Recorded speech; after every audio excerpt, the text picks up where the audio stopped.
Assalamualaikum warahmatullahi wabarakatuh. Perkenalkan, nama saya Muhammad Auzi Intoriki dengan NIM 203113666. Kali ini saya akan menjelaskan tentang resume mata kuliah Manajemen Keuangan Strategik chapter 1 sampai 7. Langsung yang pertama yaitu tentang apa itu manajemen keuangan strategik. Sebelum kita berbicara mengenai manajemen keuangan strategik, terlebih dahulu kita mengetahui tentang arti dari strategik. Strategik adalah rencana umum untuk mencapai suatu atau lebih tujuan jangka panjang atau keseluruhan dalam kondisi ketidakpastian.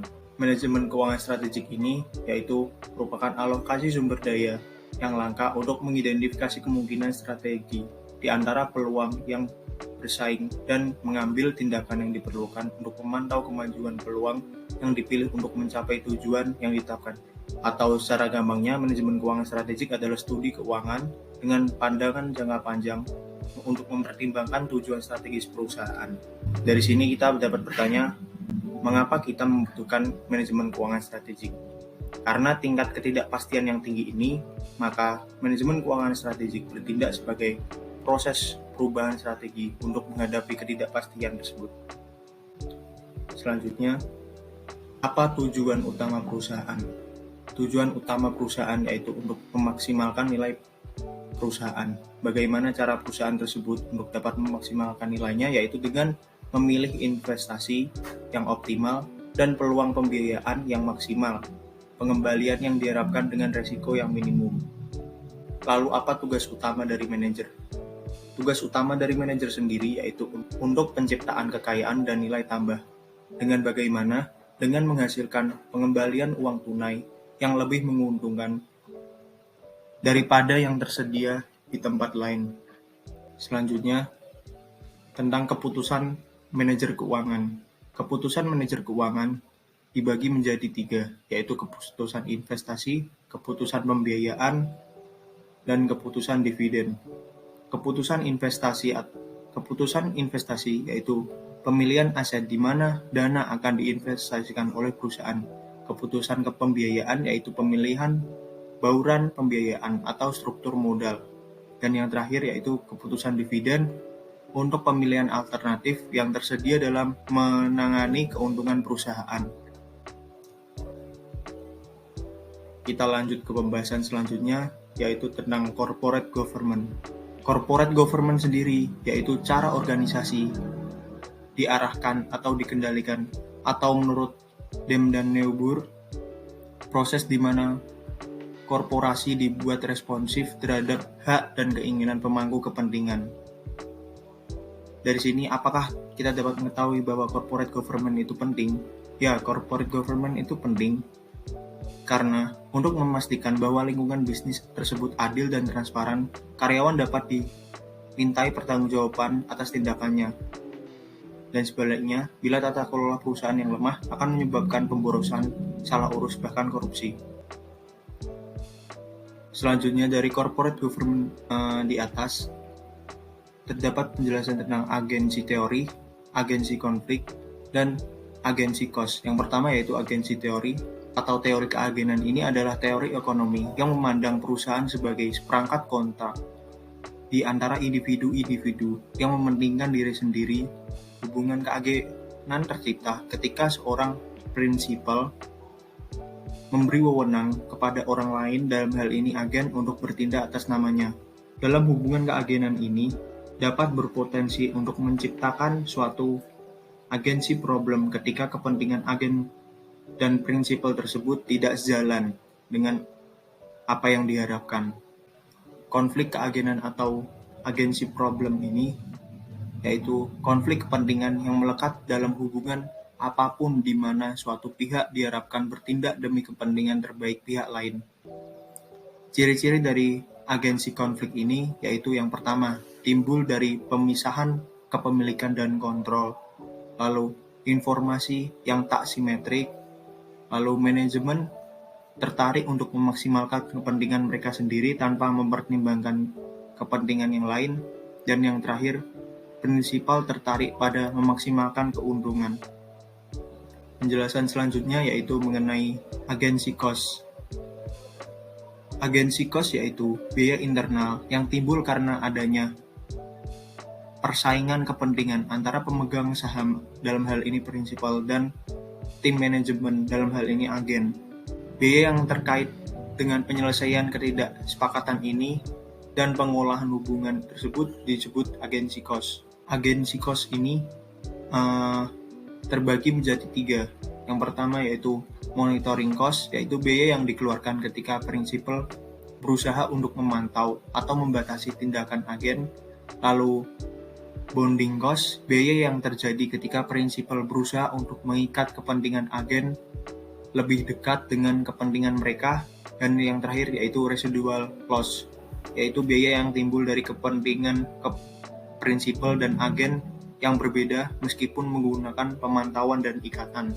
Dari penjelasan di atas, kita dapat mengetahui bahwa mengapa tata kelola perusahaan itu penting, karena dengan tata kelola perusahaan, akses yang lebih baik, keuangan eksternal, biaya modal yang lebih rendah, dan peningkatan kinerja perusahaan dan penilaian perusahaan lebih tinggi, serta mengurangi resiko dan skandal dari perusahaan. Selanjutnya, yaitu mengenai flexibility analysis. Flexibility analysis yaitu proses menentukan apakah sebuah ide merupakan fondasi yang layak untuk menciptakan hasil yang sukses.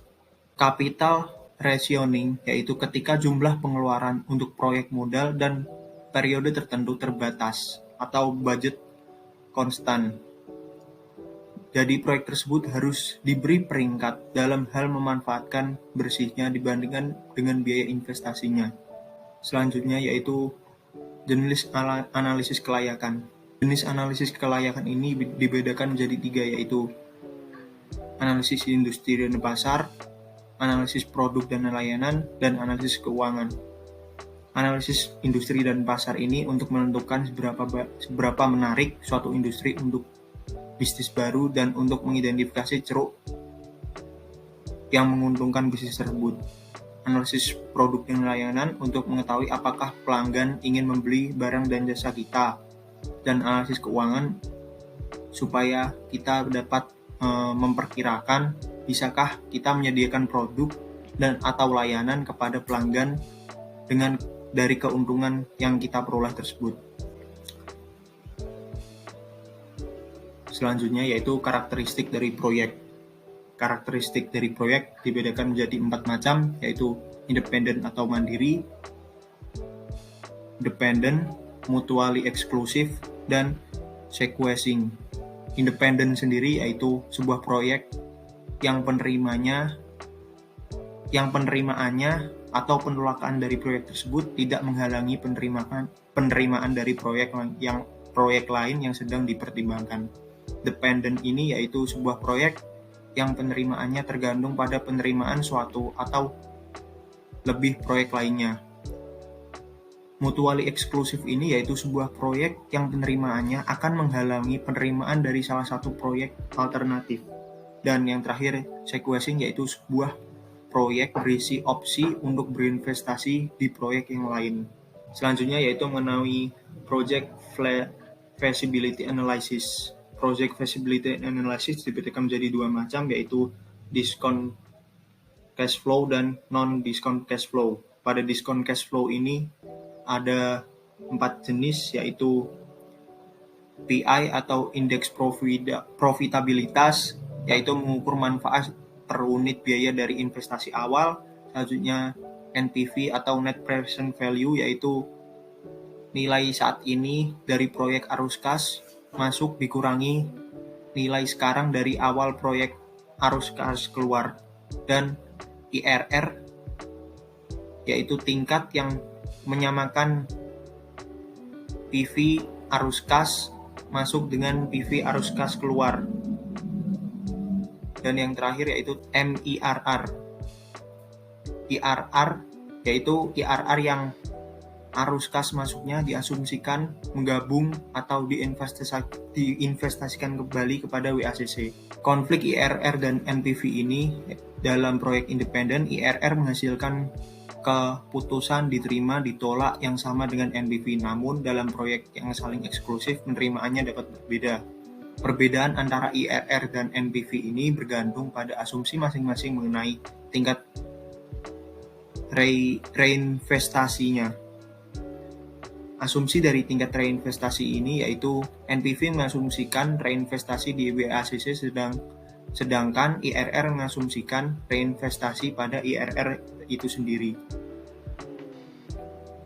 Selanjutnya mengenai capital budgeting. Penjelasan selanjutnya yaitu mengenai capital budgeting. Capital budgeting sendiri yaitu suatu proses untuk menganalisis proyek yang memutuskan mana yang akan diterima. Dan pilihan dari capital budgeting ini yaitu memilih antara diinvestasi atau memutuskan apakah akan mendanai proyek baru atau tidak. Fungsi dari penganggaran modal ini yaitu untuk memilih serangkaian investasi yang akan menghasilkan kekayaan paling banyak bagi pemegang saham. Dalam hal ini, pilihan investasi yang dipilih yaitu pilihan investasi yang manfaat marginalnya melebihi dari biaya marginalnya. Selanjutnya yaitu mengenai project cash flow. Arus kas proyek atau project cash flow dibedakan menjadi 3 jenis, yaitu incremental cash flow, yaitu perbedaan antara arus kas perusahaan jika mengimplementasikan proyek versus atau kas ketika proyek ditolak. Sunk cost yaitu pengeluaran yang terkait dengan proyek yang terjadi di masa lalu dan tidak dapat dipulihkan di masa depan terlepas dari apa proyek tersebut diterima atau tidak. Opportunity cost sendiri yaitu terkait aset yang sudah dimiliki oleh perusahaan dan tidak dapat dirubah dan tidak perlu diperhitungkan. Selanjutnya mengukur resiko proyek yang berdiri sendiri. Di sini ada 2 jenis analisis yang dapat diterapkan, yaitu analisis sensitivitas dan analisis skenario. Analisis sensitivitas sendiri yaitu jenis analisis ketidakpastian jika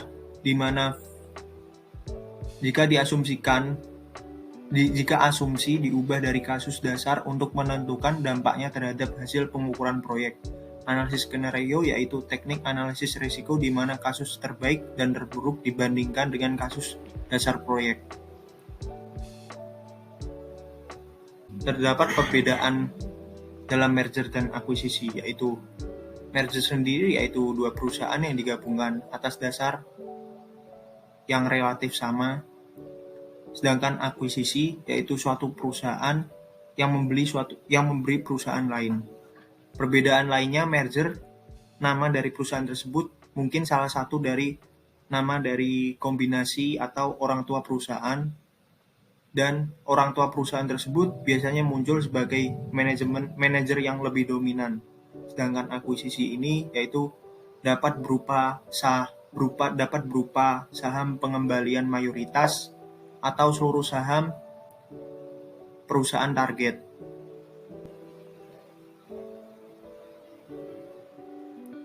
Alasan untuk merger dan akuisisi yaitu meningkatkan kekuatan pasar, yaitu sebagai hasil dari peningkatan ukuran perusahaan dan tingkat hambatan masuk yang lebih tinggi.